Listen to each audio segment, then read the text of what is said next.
Sir registration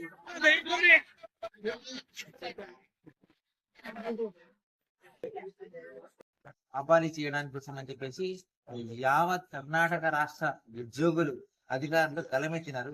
ఎంత బాగా చెప్పినారంటే ఉద్యోగుల కంఠ శోషణ కనుక అర్థం చేసుకోకపోతే పాలకుల పరిస్థితి ఏమైతుంది అనేది మాకు తెలియదు.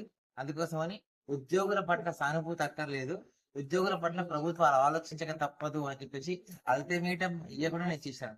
అట్లా ఈ వీడియో ద్వారా ఎందుకు చెప్తారంటే చాలా చాలా రాష్ట్రాల్లో ఉద్యోగ సంఘాల నాయకులు కానీ ఉద్యోగ సంఘాలు కానీ కొంచెం ఉద్యోగుల ప్రజలు ఎక్కువగా కానీ NPS quit India restore old pension అని చెప్పేసి ఒక గంట సేపు 2 గంటల సేపు వస్తుంటే మళ్ళా వాళ్ళు వీళ్ళు బెదిరిస్తే గమనించుకుంటారు. కానీ కర్ణాటకలో ఇవాళ వాళ్ళు తద్దరిల్లిపోయింది. కర్ణాటక ఉద్యోగుల కర్ణాటక సర్కార్ సంఘ గవర్నమెంట్ ఉద్యోగుల సంఘం వాళ్ళు తద్దరిల్లిపోయింది, అదిరిపోయింది. మొత్తం ఒక్కొక్క స్పీచ్ ఇస్తుంటేనైతే అసలు అద్భుతం. ఆ మాటలు గుండెలోకి ఆ మంట వస్తుంటే ఇట్ ఈస్ అసలు వర్ణించలేం, అంత బాగా మాట్లాడారు.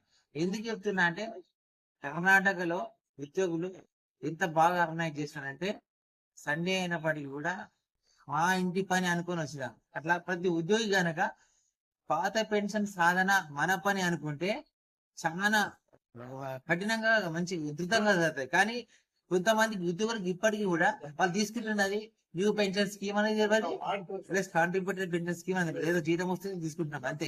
అట్లా కాకుండా ప్రతి ఉద్యోగి ఆలోచించాలి. 2004 తర్వాత ఎవరైతే ఉద్యోగి జీతం జరిగినా వాళ్ళంతా న్యూ పెన్షన్ స్కీమ్ లో ఉన్నారు. నాకు ఇవాళ ఆ మాట్లాడే అవకాశం ఇచ్చిన కర్ణాటక ఉద్యోగుల సంఘానికి నా బంధువు రమేష్ గారు కలిసినారు. మంచి భక్త మంచి గుండె ధైర్యం బాగున్నది. ఈ సందర్భంగా మా రమేష్ గారిని కూడా హృదయపూర్వకంగా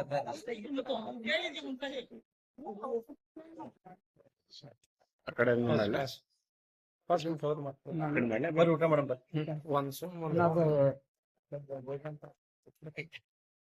తిన్నా తిన్నా ఎక్కడ